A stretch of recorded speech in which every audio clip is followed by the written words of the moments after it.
Hello everyone, Coach Robert here with another thinking technique which I think is a little bit advanced but still applicable for all levels.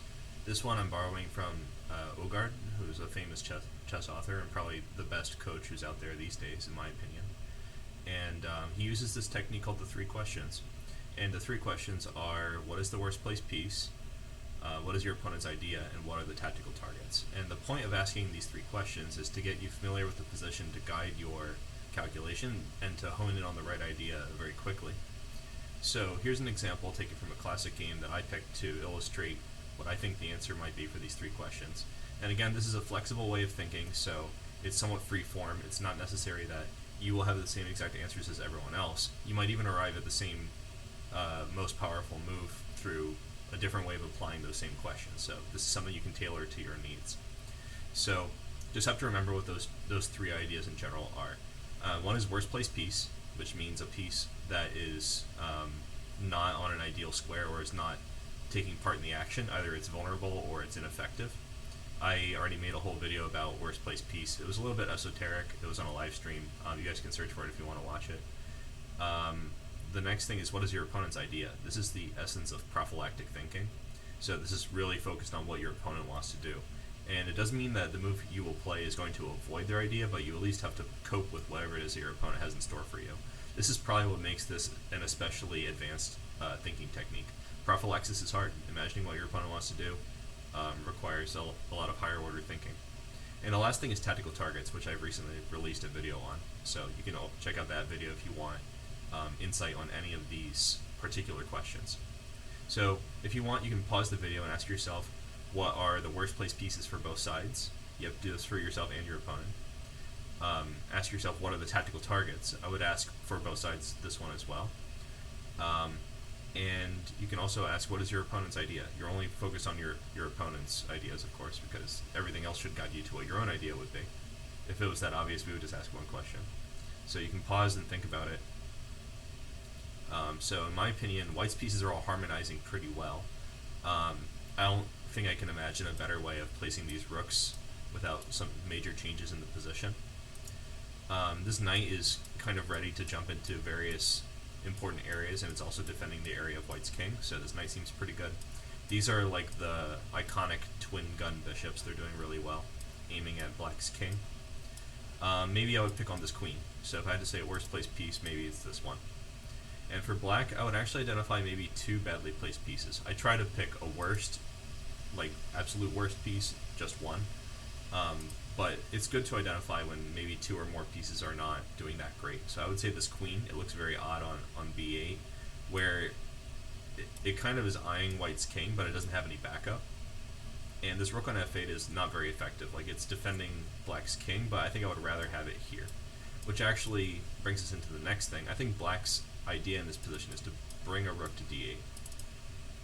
So this is pretty much what they want to do. They want to play this, which is improving one of their worst placed pieces.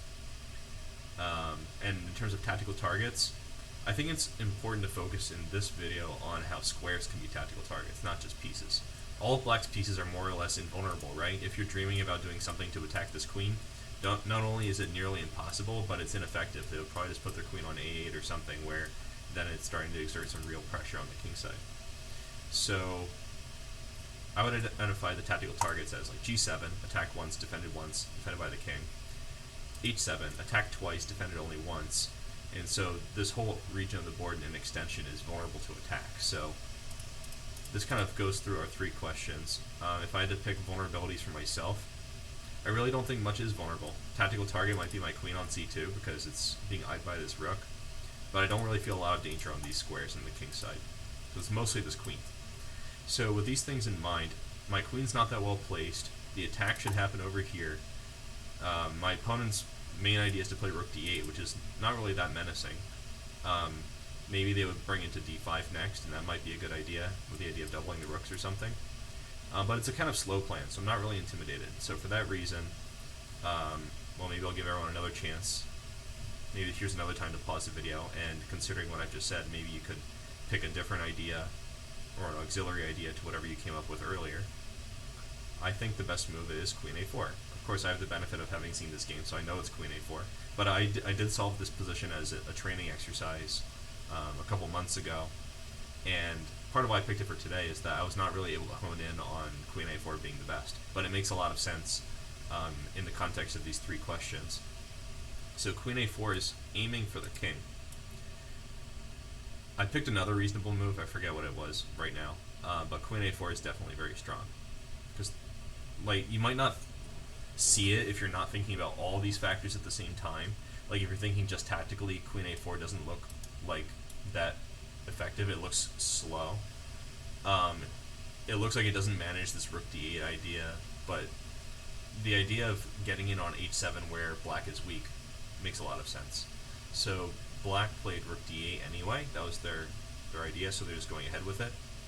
And after Queen E4, you can see this position is like well improved for white. It's as if you let black do what they want, but you got to jump over this bishop and put your queen on E4. If you're not thinking about Queen A4, you might even have come up with an idea like this already. Like, you might have thought Queen E2, Bishop D1, and bring the queen back to C2 for the battery. But this is a much more economical way of getting it done. Now, it looks kind of weird to put yourself in harm's way like this, but when you start actually calculating, which is the next thing you should do after you answer these three questions, you should start calculating to see if this runs into any pitfalls. You'll see that they don't really have any useful moves with this knight on C6 to utilize the discover attack. And if they ever play something like F5 to try to stop you from getting on H7, then you can take on E6. So let's just look at the next couple of moves of the game for interest's sake. They played G6, which makes a lot of sense because they don't want to allow Queen H7, King F8, and probably Queen H8 picking up this G pawn. So G6 it is. And this is not immediately fatal, but white can continue probing weaknesses. After Queen G4, which you would have to find by calculation, and you don't need to find this to play Queen A4 and Queen E4, right? If you did find this move, the point is to sacrifice on G6 and open their king, a standard technique for advanced players. So black played H5 to try to forestall their fate. And after Queen H3, these sacrifices are actually kind of still on the menu because E6 is vulnerable, G6 is vulnerable. All the pieces that could defend are over here. The bishop is kind of helping, but not on the white squares. So this is kind of what should tip you off that Queen A4 is a strong idea. And just for fun, we can see the rest of the game. F5 was kind of necessary here, because if they play like Rook D5, then I think here we can still sacrifice something. Let me see. Yeah, we would play Bishop G6, and if they take back, then Queen takes E6, picking up the Rook on D5. And if they try to throw in an intermediate move, it doesn't really make things better, because we get the same kind of big attack on the king as before, which happened in the game, so we'll kind of skip that whole thing. So they played F5 to try to avoid the sacrifice on G6, and after Bishop C4, it's all they can do not to resign on the spot. They traded the rooks, played King F7 to not lose E6, but after another very strong move, E4, black's kingside position just collapses. They played Queen F4. Obviously, if they took like this, it would just run into disaster and doom. And if you're feeling materialistic, you could take like this. Rook E1, eyeing that weak spot again. And here, Petrosian, who was playing against Mislav, played a really nice move. He gave up his bishop to just keep opening the king. And the pawn on G7 became a formidable force in its own right. So, some checks. The king hunt is just commencing. And knight d4 was kind of a desperate bid, but after knight takes d4, black just resigned. So, you don't have to see all of this to, in the initial position, find this very strong maneuver of the queen. It hinges on noticing that your queen is the worst placed piece because it's on the file where the rook is. You would also notice that you would really put your bishop on b1 if you could, so that's another hint that the queen's the worst placed piece.